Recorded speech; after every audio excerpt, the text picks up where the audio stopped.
एक बार फिर से आप लोग का स्वागत है मेरे YouTube channel tech study with Piyush में। और आज का जो टॉपिक है, आज जो हम लोग पढ़ने जा रहे हैं, हमने बहुत सारे बच्चों का फीडबैक लिया था। कुछ बच्चों को बहुत सारे कन्फ्यूजन्स थे। उन कन्फ्यूजन्स को दूर करने के लिए हमने फंक्शंस को एक बार फिर से डिफाइन करने के लिए, यूज़र डिफाइंड जो फंक्शंस होते हैं उसको फिर से डिफाइन करने के लिए हम आज आप लोग को पढ़ा रहे हैं। ठीक है। और ये फंक्शंस का जो है, फंक्शन में बहुत सारे बच्चों को कुछ कंफ्यूजन हो जा रहा है। देखिए, फंक्शन का हमने बताया था कि function is a group of program or set of program that are design for a particular task, एक स्पेसिफिक टास्क के लिए वो डिजाइन होते हैं। और फंक्शन में रीयूजेबिलिटी का कॉन्सेप्ट होता है। रीयूजेबिलिटी का मतलब कि हमने एक बार एक जनरल कोड लिख दिया और हम बार बार उस कोड को क्या कर रहे हैं, यूज कर रहे हैं। ठीक है, तो इसमें रीयूजेबिलिटी का कॉन्सेप्ट आता है। अब देखिए, कोई भी फंक्शन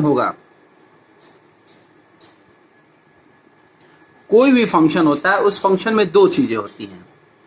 एक होता है फंक्शन डिफिनीशन होता है, और एक होता है फंक्शन कॉलिंग होता है। फंक्शन कॉलिंग मतलब फंक्शन को हम कैसे कॉल कर रहे हैं, दो चीजें होती हैं। कोई भी फंक्शन होगा, इसमें दो चीज होगा। फंक्शन डिफिनीशन का मतलब उसका डिफिनीशन है कि वो फंक्शन क्या काम कर रहा है, क्या चीज कर रहा है, क्या परफॉर्म कर रहा है, ये सारा डिफिनीशन हम इस फंक्शन डिफिनीशन में लिखा जाता है। और फंक्शन कॉलिंग का मतलब कि हम फंक्शन को कैसे कॉल कर रहे हैं। हम जहां इसकी जरूरत पड़ रही है, इस फंक्शन की, इस काम की हमको जहां जरूरत है, हम उस फंक्शन को क्या कर ले रहे हैं, कॉल कर ले रहे हैं, हम उसको यूज कर ले रहे हैं। तो ये उसका फंक्शन कॉलिंग हो गया। ठीक है। अब जैसे इसके पहले जो हम लोग लिखते थे डेफ सम ए कॉमा बी कोलन, ऐसे लिखते थे। ए कॉमा बी कोलन लिखते थे, फिर लिखते थे C is equal to A plus B, और यहाँ पे फिर लिखते थे रिटर्न सी। ठीक है। तो ये जो चीज होता था, ये जो चीज हम लोग लिखते थे, इसको हम बोलते हैं फंक्शन डिफिनीशन। ये बेटा आप लोग ध्यान से समझ लीजिए इसको। ये चीज जो होता है, ये होता है फंक्शन डिफिनीशन। ये फंक्शन का डिफिनीशन है। ठीक है। तो कोई भी फंक्शन होगा, उसमें दो चीजें होंगे, एक फंक्शन डिफिनीशन होगा, एक फंक्शन कॉलिंग होगा। फंक्शन डिफिनीशन सिर्फ एक बार डिक्लेयर किया सकता है। फंक्शन डिफिनीशन को सिर्फ एक बार डिक्लेयर करते हैं, और फंक्शन कॉलिंग हम फंक्शन को जितनी बार चाहें उतनी बार फंक्शन क्या कर सकते हैं, कॉल कर सकते हैं। तो ये फंक्शन डिफिनीशन हो गया। हमने एक बार एक फंक्शन डिफाइन कर दिया, सम नाम का फंक्शन हमारा ये टास्क परफॉर्म कर रहा है। ठीक है। अब फंक्शन को कॉलिंग करते हैं। कॉलिंग का मतलब कि अब हम मेन में उसको कैसे कॉल करते हैं। तो अब देखिए, फंक्शन कॉलिंग करने के कई सारे मेथड्स हैं। ठीक है। तो पहला जो मेथड है, जो फंक्शन, जब से सिंपल एक प्रोग्राम बता दे रहे हैं, तो अब फंक्शन कॉलिंग के एक मेथड है। तो हमने क्या किया, फंक्शन कॉलिंग में लिखा प्रिंट सम, इस फंक्शन का नाम लिखते हैं और कोई आर्गुमेंट देते हैं 10,20। ठीक है। अब 10,20 क्यों दिया, क्योंकि यहाँ पे दो वैल्यूज थे, दो कॉमा ए है, दो बी है, दो वेरिएबल्स है, कॉमा लगा हुआ है, यानी ए और बी की जो वैल्यू है, यानी जो 10 वैल्यू है वो चला जाएगा ए में और 20 वैल्यू चला जाएगा बी में। रिजल्ट कैलकुलेट होगा, सी में स्टोर हो जाएगा रिजल्ट, और सी वापस रिटर्न होगा। तो वापस जब रिटर्न होता है तो यहाँ पे अवेलेबल हो जाता है। तो उस वैल्यू को होल्ड करने के लिए, यानी वो जो वैल्यू आ रही है वापस, हम उस वैल्यू को क्या कर ले रहे हैं, प्रिंट कर दे रहे हैं। तो इसको हम बोलते हैं, अब इसको यानी ये हमने एक तरीका ये हो गया, ये फंक्शन कॉलिंग हो गया। यानी यहाँ पे ये हो गया फंक्शन कॉलिंग, हमने एक टाइप का फंक्शन कॉल कर लिया। अब ये एक तरीका, ये फंक्शन कॉलिंग का पहला तरीका है। हम ये फर्स्ट स्टेप, ये एक पहला तरीका है, हम इस तरह से फंक्शन को कॉल कर सकते हैं। ठीक है। डायरेक्ट वैल्यू हमने असाइन कर दी, यानी 10 चला गया ए में, 20 चला गया बी में। अब जब वैल्यू इसका प्रिंट आएंगे तो इसका रिजल्ट 30 आ जाएगा। आंसर इसका कितना आ जाएगा, 30 आ जाएगा। अब जो सेकंड तरीका है, सेकंड स्टेप है, हम सेकंड स्टेप में क्या करते हैं कि हम चाहें तो हम वैल्यू ना दे करके हम इसकी वैल्यू को x इज इक्वल टू हम इनपुट करा ले रहे हैं, int input enter the value of A, ऐसे इनपुट करा लिया। इसी तरह से y is equal to int input enter the value of B, ऐसे हमने इनपुट करा लिया। ए और बी की वैल्यू को, और फिर हमने यहाँ पे फंक्शन को कॉल कर लिया। हमने z इज इक्वल टू लिखा sum x comma y. z is equal to क्या लिखा हमने, x कॉमा वाई लिखा। तो ये भी यहाँ पे, अब इसका मतलब क्या हो रहा है कि यहाँ पे हमने वैल्यू को प्रिंट करा लिया था डायरेक्ट फंक्शन को बीच में कॉल करके, और यहाँ पे क्या कर रहे हैं कि सम वाले जो वैल्यूज है x एंड y, यानी यहाँ पे जो यूजर इंटर किया है, इनपुट किया है, वो x और y की वैल्यू को हम यहाँ पे भेज दे रहे हैं सम में, और जो वैल्यू रिटर्न होगा वापस आएगा इस पूरे की जगह पे जो आएगा वो स्टोर किस में हो जाएगा, z में हो जाएगा। और फिर हम वो यहाँ पे प्रिंट मैसेज देके सम कॉमा क्या हो जाएगा, z हो जाएगा। हमने इसकी वैल्यू को फिर यहाँ पे प्रिंट कर लिया। ठीक है, तो ये फंक्शन कॉलिंग का सेकंड तरीका है, सेकंड मेथड है। यहाँ पे भी क्या हो रहा है, फंक्शन कॉलिंग हो रही है, ये सेकंड स्टेप है। हम इस तरह भी फंक्शन को क्या कर सकते हैं, कॉल कर सकते हैं। ठीक है, अब देखिए, यानी फंक्शन डिफिनीशन हमने एक बार लिखा और फंक्शन हम कॉलिंग जितनी चाहे उतनी बार कर सकते हैं। अब एक तरीका और है फंक्शन कॉलिंग का। हमने क्या किया, हमने लिखा n is equal to int input enter the value of a।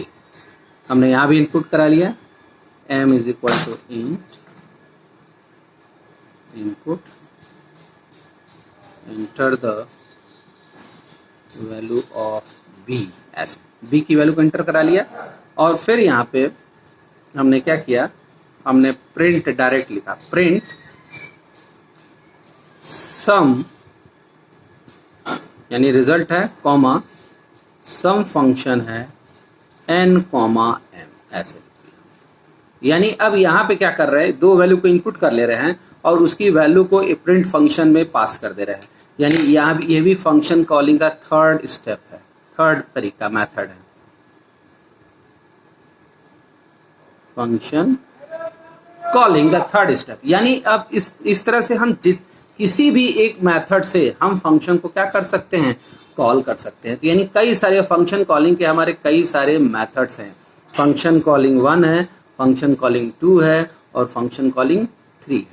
यानी हम जितने तरीके से चाहें उतनी तरीके से फंक्शंस को क्या कर सकते हैं, कॉल कर सकते हैं। तो ये सब छोटे छोटे स्टेप हैं। इस तरह से हम फंक्शंस को बहुत सारे मेथड से क्या कर सकते हैं, फंक्शन को कॉल कर सकते हैं। कई सारे तरीके हैं। ठीक है, डेफिनेशन, सम, सी, रिटर्न, प्रिंट, इस तरह से statement, function calling 1, function calling 2, function calling 3, इस तरह से जितने बहुत सारे मेथड्स हैं उन मेथड से हम फंक्शन को क्या कर सकते हैं, कॉल कर सकते हैं। ठीक है, अब देखिए, अब आपको कंफ्यूजन नहीं होना चाहिए। यानी फंक्शन में दो स्टेप होता है, एक फंक्शन डिफिनीशन होता है, एक फंक्शन कॉलिंग होता है। फंक्शन डिफिनीशन में क्या होता है, फंक्शन डिफिनीशन में पूरी उसकी डिफिनीशन लिखी होती है कि वो फंक्शन क्या कर रहा है, किस तरह से यूज किया जा रहा है, उस फंक्शन की पूरी डिफिनीशन लिखी होती है। इसी तरह से फंक्शन कॉलिंग का मतलब कि हम उसको रीयूजेबिलिटी का कॉन्सेप्ट कर रहे हैं, हम उसके इंस्टेंस को, उसकी एक कॉपी को कॉल कर ले रहे हैं। अब होता क्या है कि जब ये प्रिंट सम, जैसे प्रिंट सम 10,20 लिखा, यानी 10 चला गया ए में, 20 चला गया बी में। अब ये आप C is equal to A plus B और रिटर्न होगा सी, यानी प्रिंट की जगह यहाँ पे पूरे सम की जगह पे सी वाली वैल्यू आ जाएगी। ठीक, उसी तरह आगे जब स्टेप बढ़ता है तो एक्स की वैल्यू को इनपुट कर ले रहे हैं, रन टाइम में हम इनपुट कर रहे हैं, वाई की वैल्यू को इनपुट कर रहे हैं, बी की वैल्यू को इनपुट कर रहे हैं, और दोनों को हमने पास कर दिया, सम फंक्शन को फिर से कॉल किया। अगेन यहाँ पे सम फंक्शन कॉल हो गया, फंक्शन कॉलिंग है। ठीक है, अब फंक्शन जब कॉल हो रहा है तो फिर ये फंक्शन कॉल हो रहा है, ए एक्स और वाई की वैल्यू को रख रहा है, ए और बी में रख रहा है, फिर वैल्यू क्या हो रहा है, जेड में स्टोर हो रहा है, फिर हम जेड को प्रिंट कर ले रहे हैं। ठीक, यानी यहाँ पे भी फंक्शन कॉलिंग होगा। अब तीसरे स्टेप में क्या हो गया, एन इज इक्वल टू, फिर इंटर द इनपुट हो गया वैल्यू, फिर एम की वैल्यू इनपुट हो गई, फिर यहाँ पे इसने प्रिंट सम फंक्शन एन कॉमा एन, यानी एन और एम की वैल्यू, यानी एन की वैल्यू चली गई ए में, एम की वैल्यू चली गई बी में, फिर इसने कैलकुलेट किया C is equal to A plus B, return किया। अब इस पूरे की जगह पे, इस फंक्शन की जगह पे क्या आ जाएगा, सी वाली वैल्यू आ जाएगी। तो इस तरह से डिफरेंट तरीके से हम फंक्शन को क्या कर सकते हैं, कॉल कर सकते हैं। तो आप हमेशा ध्यान रखिए कि फंक्शन जब भी होगा तो उसमें दो चीजें होंगी, दो स्टेप होगा तभी ये कंप्लीट होगा। एक पहला स्टेप जो होता है वो फंक्शन डिफिनीशन होता है, और जो सेकेंड स्टेप होता है उसको हम बोलते हैं फंक्शन कॉलिंग। और ये अगर दोनों मेथड नहीं है तो फंक्शन हमारा रन नहीं करेगा, क्योंकि फंक्शन फंक्शन डिफिनीशन रहेगा या फंक्शन कॉलिंग होगा तभी हमारा जो है वर्किंग करता है, तभी हमारा डिफिनीशन कंप्लीट होता है।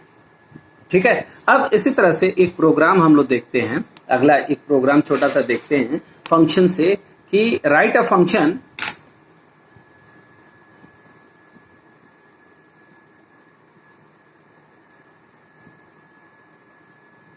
write a Python function to check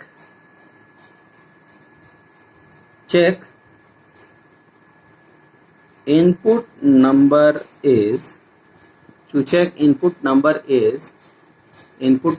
is even oblique odd, यानी जो इनपुट नंबर है वो या तो इवन है या तो ऑड है। ठीक है, अब इसका फंक्शन बनाना है हमको, सिंपल सा एकदम प्रोग्राम है। अब हमको चेक करना है कि फंक्शन जो है इवन है कि ऑड है। ठीक है, तो अब इसका जब फंक्शन बनाएंगे तो सबसे पहले फंक्शन डिफिनीशन में हम लिखेंगे, तो फंक्शन डिफिनीशन के लिए हम डेफ लिखते हैं। डेफ का मतलब होता है डिफिनीशन, हमने फंक्शन डेफ लिखा और डेफ फंक्शन का नाम यहाँ पे रख दिया चेक, और यहाँ पे एक आर्गुमेंट दे दिया जिसका नाम हमने ए दे दिया, कोलन लगा दिया ऐसे। तो ये फंक्शन का हेडर बन गया। अब हम फंक्शन डिफिनीशन लिख रहे हैं, तो फंक्शन डिफिनीशन में अब हमको चेक करना है कि इवन है कि ऑड है, तो यानी ये डेफ चेक ए कोलन इस तरह लिख दिया। अब यहीं पे चेक करते हैं कि if a modulus 2 is equal to 0, ऐसे कोलन लगा दिया। इसका मतलब यहाँ पे ए मॉडुलस 2 यानी ये जो वैल्यू ए आ रहा है इसको हम 2 से डिवाइड करेंगे, और मॉडुलस साइन जी को क्या करता है, रिमाइंडर रिटर्न करता है। रिमाइंडर रिटर्न करेगा अगर उसकी वैल्यू, अगर मॉडुलस की जो वैल्यू है अगर 2 से डिवाइड करने पे वो अगर 0 आ जा रहा है, रिमाइंडर अगर 0 आ जा रहा है, इसका मतलब वो इवन होगा नंबर। तो हम यहीं पे लिख देते हैं रिटर्न 0 लिख दे रहे। एल्स यानी अगर मान लो रिमाइंडर हमारा 0 नहीं आ रहा, 1 आ रहा, तब क्या रिटर्न होगा, तो हम लिख देते हैं रिटर्न 1। ठीक है, अब आपके मन में क्वेश्चन आ रहा होगा कि इसके पहले हम रिटर्न, हमने बोला था कि हमेशा एक ही वैल्यू रिटर्न होता है। ठीक है, तो एक ही वैल्यू, इस यहाँ पे भी एक ही वैल्यू रिटर्न होगा, या तो इफ कंडीशन ट्रू होगा तो रिटर्न 0 होगा, या इफ कंडीशन फॉल्स होगा तो रिटर्न क्या होगा, 1 होगा। यानी इन दोनों केस में सिर्फ एक ही वैल्यू रिटर्न होगा, चाहे वो 0 रिटर्न हो चाहे 1 रिटर्न हो। ठीक, तो ये जो चीज हुआ, ये जो पोर्शन होगा, ये हमारा हो गया फंक्शन डिफिनीशन हो गया। यानी फंक्शन हमने डिफाइन कर दिया कि ये फंक्शन हमारा इस नाम से है और ये टास्क परफॉर्म करेगा, ये फंक्शन डिफिनीशन हो गया। ठीक, अब इसका मेन बनाएंगे। मेन मतलब कि जहाँ पे हम फंक्शन को कॉल करते हैं, तो यानी ये एकदम सीधी रेखा में इसके रहता है स्ट्रेट में। अब हम क्या करते हैं, यहाँ पे लिखते हैं x is equal to input, sorry गलत हो गया, यहाँ पे हमको लिखना है x is equal to int input enter the value, ऐसे हमने लिख दिया x, यानी x में वो वैल्यू आ गया।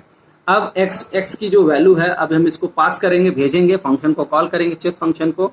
तो हम यही लिखते हैं y is equal to check, और ब्रैकेट में क्या हो जाएगा, x हो जाएगा। यानी y की वैल्यू ये चेक कर रहा है, x की वैल्यू इनपुट हुई, अब ये चेक कर रहा है कि अब वैल्यू क्या आया। तो अब यहाँ पे, यानी इसका मतलब यहाँ पे इस पूरी की जगह पे जो वैल्यू आएगा या तो 0 आएगा या तो 1 आएगा, यानी ये आके किस में स्टोर हो जाएगा, y में स्टोर हो जाएगा। और यहीं पे कंडीशन लगाते हैं if y is equal to क्या हो गया, 0 हो गया, इसका मतलब वो नंबर क्या होगा, प्रिंट इवन नंबर। प्रिंट क्या हो जाएगा, इवन।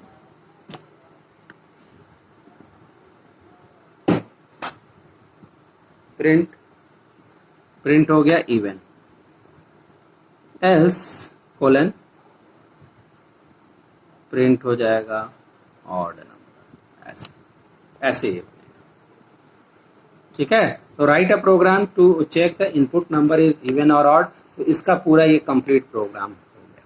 तो यानी इसके बेसिस पे अब होगा क्या, यूजर ने मान लीजिए जैसे ये यहाँ पे फंक्शन कॉल हो रहा है, यहाँ पे देखिए चेक लिखा है, यानी यहाँ पे जो है दिस इज नोन एज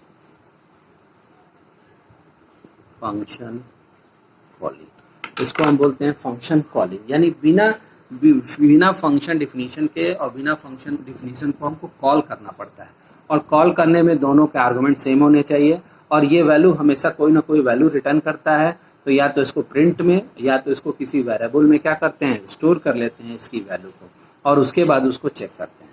तो आप देखिए यहाँ पे जैसे मान लीजिए x enter the value of x, यानी यूजर ने मान लो 15 इंटर किया, कितना इंटर किया 15 आया, इंटर द वैल्यू ऑफ 15। अब आया यहाँ पे चेक x की वैल्यू कितनी हो गई 15, अब x की वैल्यू हो गई 15। अब ये 15 ट्रांसफर हो गया किसमें, a में, क्योंकि यहाँ पे फंक्शन कॉल हो रहा है, तो यहाँ पे भी आ गया 15। अब 15 को जब यहाँ आया तो यहाँ पे चेक करेगा a मॉडुलस, यानी 15 मॉडुलस 2 इज, यानी 15 को जब 2 से डिवाइड करेंगे तो 1 रिमाइंडर आ जाएगा, तो 1 इज इक्वल टू 0, कंडीशन क्या हो गया फॉल्स, तो फॉल्स का मतलब हो गया रिटर्न 1, यानी इसने रिटर्न 1 किया, यानी इस पूरे की जगह पे ये जो चेक वाली वैल्यू लिखी है इस पूरे की जगह पे कौन सी वैल्यू आ जाएगी, वो 1 वैल्यू आ गया। अब 1 किस में स्टोर हो गया, y में। अब if y is equal to 0, condition false है क्योंकि y की वैल्यू 1 हो चुकी है, तो अब ये कंडीशन जो फॉल्स हो गया, तो इसका मतलब जो कंडीशन फॉल्स होता है कौन सा प्रिंट करेगा, एल्स पार्ट, यानी ऑड, यानी ये ऑड वैल्यू को प्रिंट कर देता है। ठीक है, तो इस तरह से आप किसी भी चीज को चेक कर सकते हैं कि वो इवन है कि ऑड। इसी तरह का एक क्वेश्चन और बहुत पूछा जाता है, जैसे write a function that take a character, write a function that take a character and return true and return 1 if it is a vowel, if it is a vowel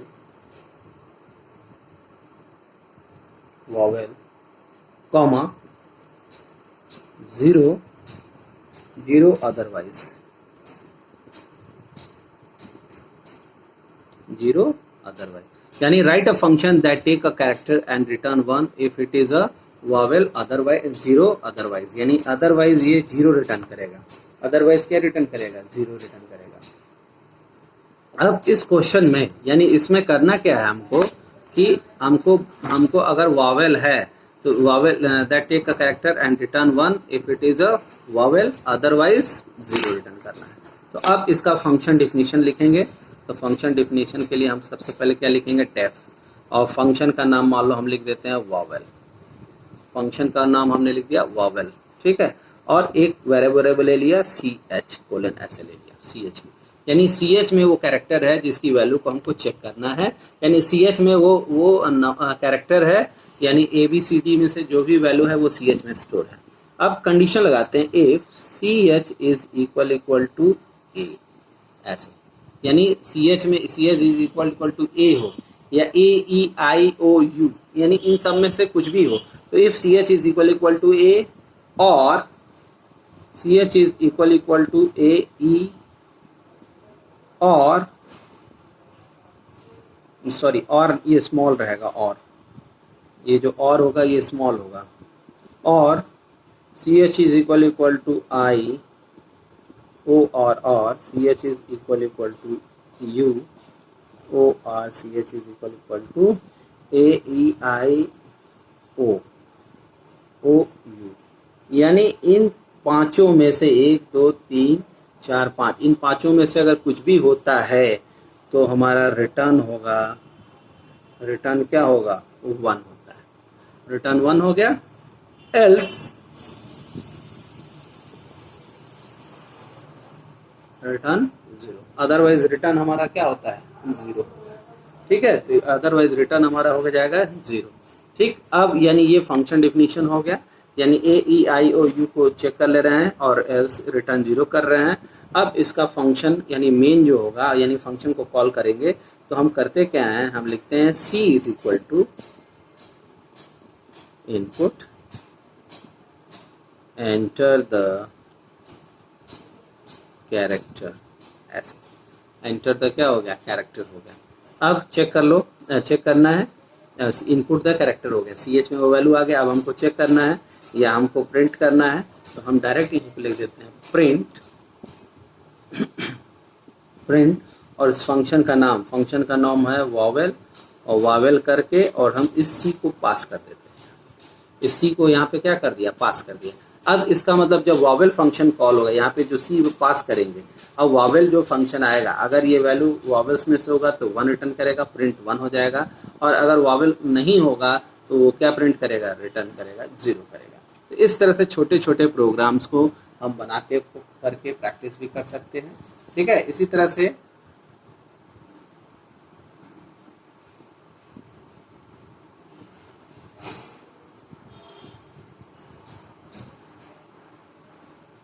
तरह से हम एक और थोड़ा सा और प्रोग्राम डिफ़िकल्टी लेवल को बढ़ाते हैं, फंक्शन के डिफ़िकल्टी लेवल को।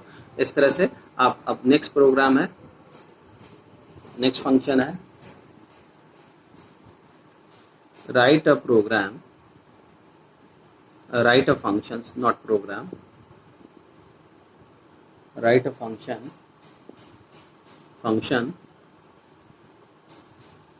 Right a function.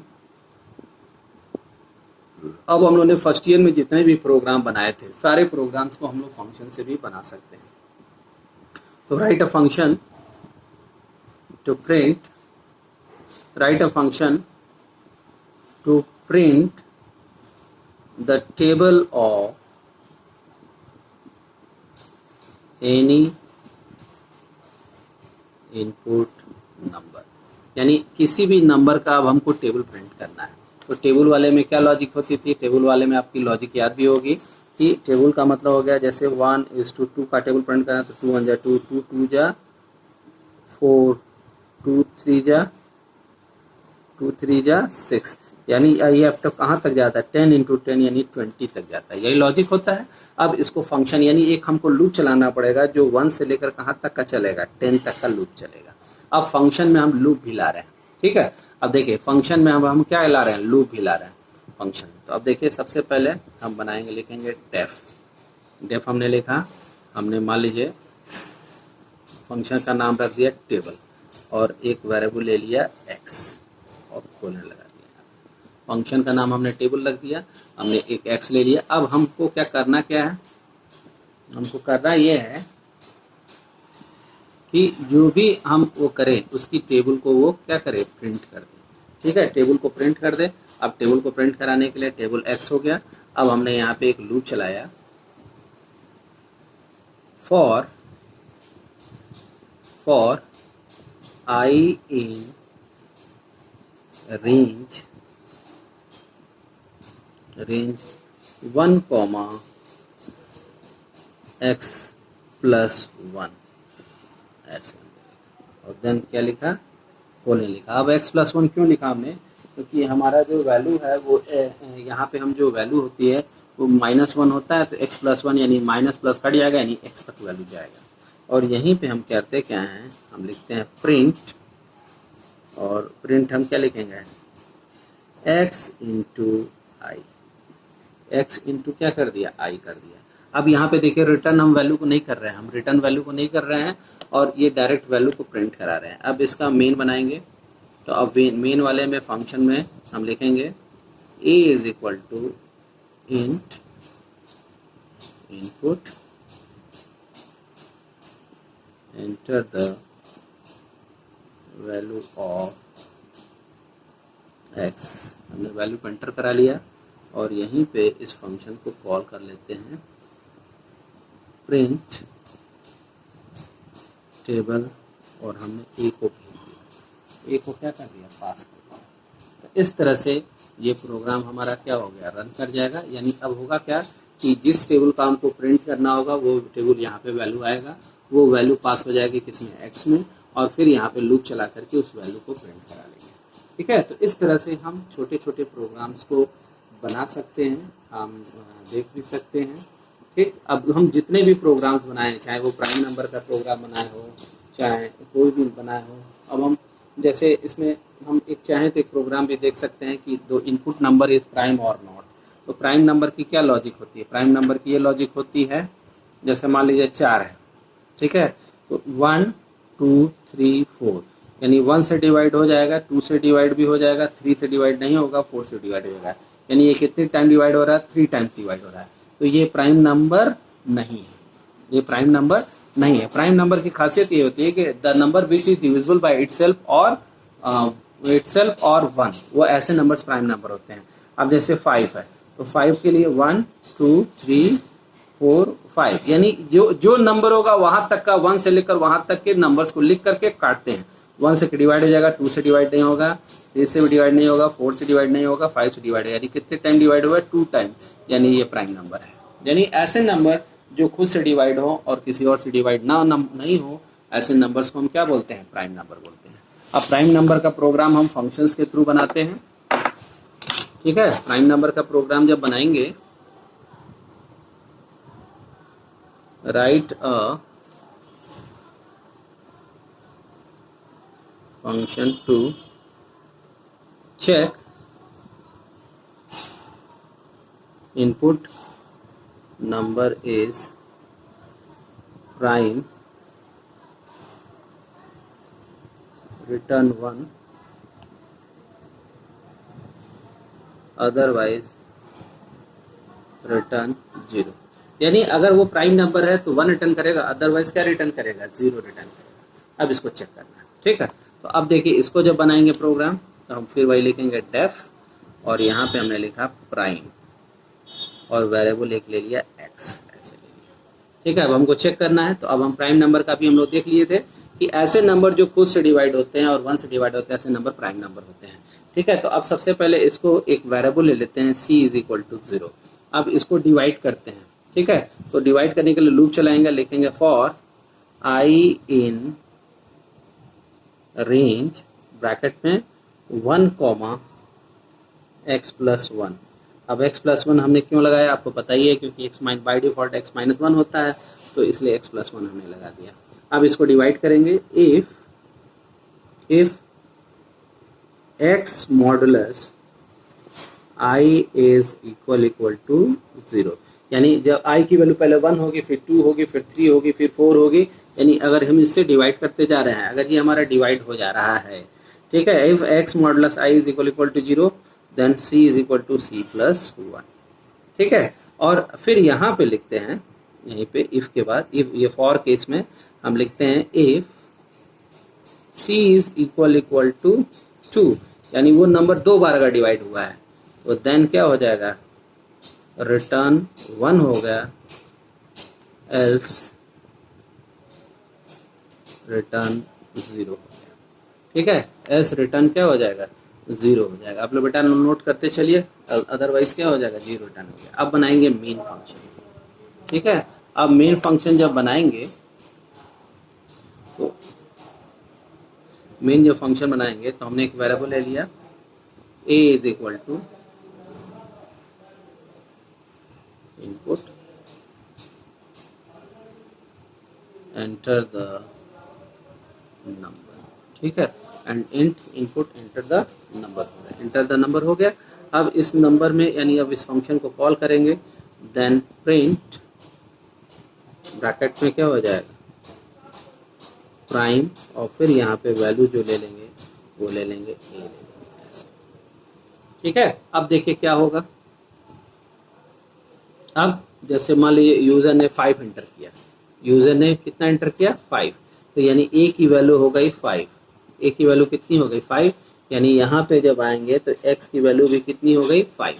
अब जब 5 हो गया यहाँ पे आया, अब 1 से लेकर स्टार्ट होगा x + 1, यानी 5 + 5 + 1 - 1, यानी 5 तक ये हो गया। अब 5 तक जाएगा तो x की पहले 1 से डिवाइड करेगा, तो 1 से डिवाइड हो गया, c = 1 हो जाएगा। 2 से डिवाइड नहीं होगा, 3 से डिवाइड नहीं होगा, 4 से डिवाइड नहीं होगा, 5 से डिवाइड नहीं होगा, यानी 5 से डिवाइड होगा। तो 5 जब आएगा तो एक बार 1 से 1 ट्रू हुआ था, फिर 5 से 2 हो जाएगा, यानी c की वैल्यू 2 हो जाएगी। इफ c = 2, यानी रिटर्न हमारा क्या कर देगा? 1 कर देगा, और फिर यहाँ पे 1 प्रिंट करेगा, यानी 5 जब हम प्रेस करेंगे तो इसका आंसर कितना आएगा? 1 आएगा, ठीक है। तो इस तरह से आप जो है प्राइम नंबर का प्रोग्राम बना भी सकते हैं, चेक भी कर सकते हैं, और देख भी समझ सकते हैं। और इस तरह से अगर write a function to check the input number is prime, return 1, otherwise return 0। तो इस तरह से आप इसका एक कंप्लीट प्रोग्राम, कंप्लीट फंक्शन बना सकते हैं। आज के लिए इतना ही। आज अगर आपको मेरा वीडियो पसंद आया तो सब्सक्राइब और लाइक जरूर करिएगा। Thank you.